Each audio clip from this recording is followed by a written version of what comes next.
श्याम सुंदर का ब्रज में प्रागट्य हुआ है। सब उस लाल जी के रूप का दर्शन कर रहे हैं। ठाकुर जी 4 दिन के हुए तो ठाकुर जी के परम सखा परम मित्र उनसे मिलने के लिए आए। और ठाकुर जी के परम मित्र कौन है? शंभो। ये भगवान के पक्के वाले यार हैं। कोई अवतार ऐसा हुआ नहीं भगवान का जिसमें ये आए ना, और कोई अवतार ऐसा हुआ नहीं जिसमें इनको आराम से दर्शन करने दिया हो। हर बार इनको कब वापस जाओ। रूप ऐसा औगड़ रूप बना के आते हैं कि क्या करें। पार्वती जी समझाती रहती है, अजी ऐसी जगह होती ना, माताओं का स्वभाव होता, पतियों को समझाती रहती, उस जगह जा रहे हो तो बढ़िया कपड़ा वपड़ा पहन के जाओ। तो पार्वती जी समझा रही हैं कि वहां जाते हो दर्शन करने जा रहे हो तो थोड़ा ये बदलो ना रूप। भोलेनाथ जी बोले देखो हम अपने ब्याह में नहीं बदले। भोलेनाथ जी की जब बारात निकली थी माता हिमालय की पुत्री से ब्याहने, तो सुनी होगी आपने कथा, सास देख के बेहोश हो गई। ये ऐसा दामाद, ये नारद ने कहाँ फंसा दिया हमें।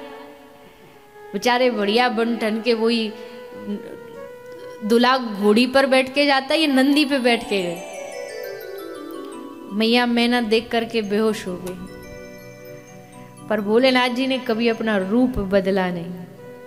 और अकेले ऐसे देवता हैं जो हैं संहार के देवता लेकिन हैं करुणावतारम। कर्पूर गौरम करुणावतारम। संहार और करुणा ये दो चीज, ये कॉम्बिनेशन ही नहीं है। जो संहार करता होगा उसको करुणा हो ही नहीं सकती। लेकिन भोलेनाथ जी एक अकेले ऐसे देवता हैं जो संहार के देवता हैं लेकिन करुणा भरपूर है, करुणा के देव हैं। भगवान श्री भोलेनाथ जी का पूरा आप कैलाश देख लो।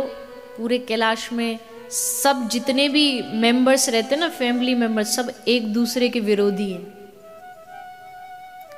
गले में सर्प है, कार्तिकेय का वाहन है मोर। मोर और सर्प की कभी बनती नहीं लेकिन दोनों संग में साथ रह रहे हैं। सर्प की और चूहे की कभी बनती नहीं, मूसक की, लेकिन वो साथ रह रहे।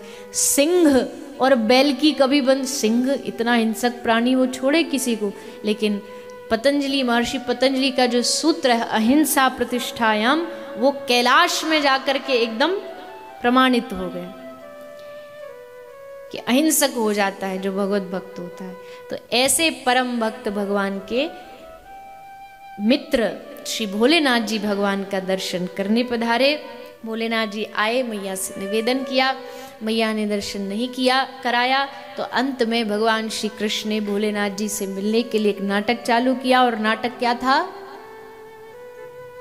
क्या था? रोना। रुदन किया, रोने लगे।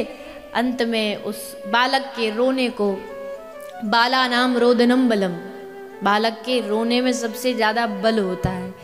तो मैया आखिरकार हार के लाला को लेकर के आई, भोलेनाथ जी को दर्शन कराया।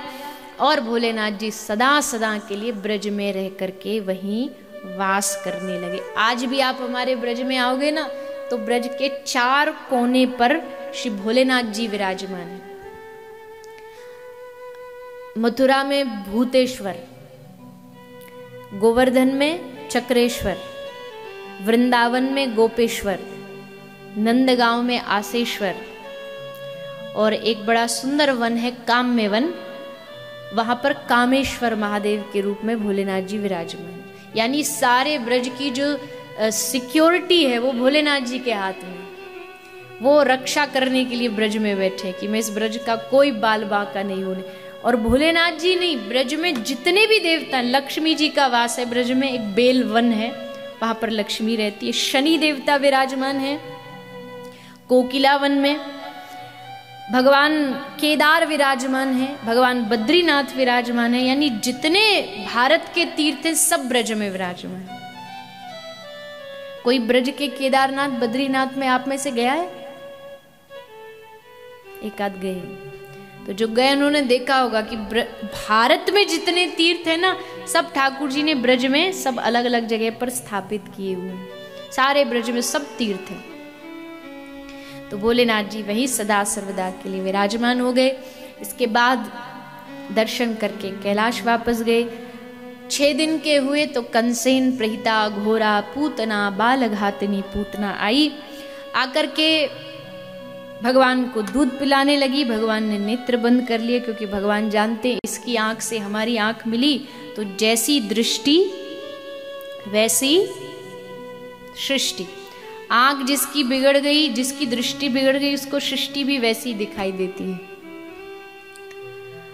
आपके गुजराती में एक कहावत है ना, दाल बगड़े तो दन बगड़े, अथाणु बगड़े तो बरस बगड़े, और अगर दृष्टि बगड़े तो सारा जीवन बगड़े। दृष्टि बिगड़ गई तो सारा जीवन बिगड़ जाता है। हम देखते हैं दुनिया में कि जिसकी दृष्टि खराब, उसको सब कुछ वैसे ही वैसा दिखता है। खैर, दृष्टि बिगड़ी तो सारी सृष्टि बिगड़ जाती है।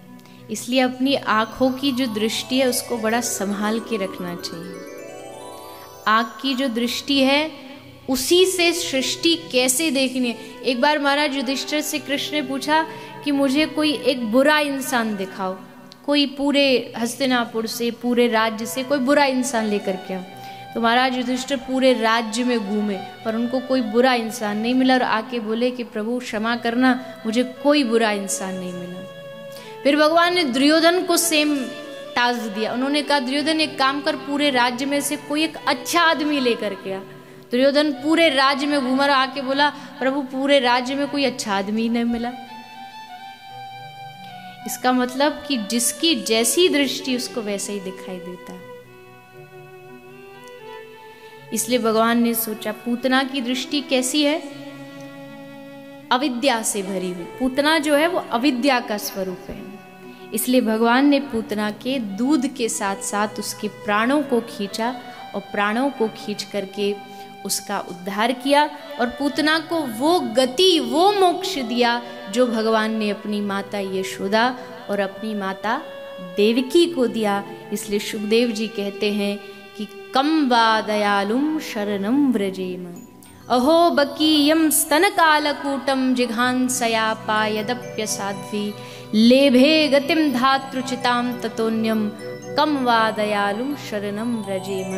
अपने स्तन में जो कालकूट विष भर के लाई है उसको भी भगवान अपनी माँ की गति देते हैं, तो उससे बड़ा दयालु इस संसार में कौन हो सकता। कम वा दयालुम शरणम व्रजेम।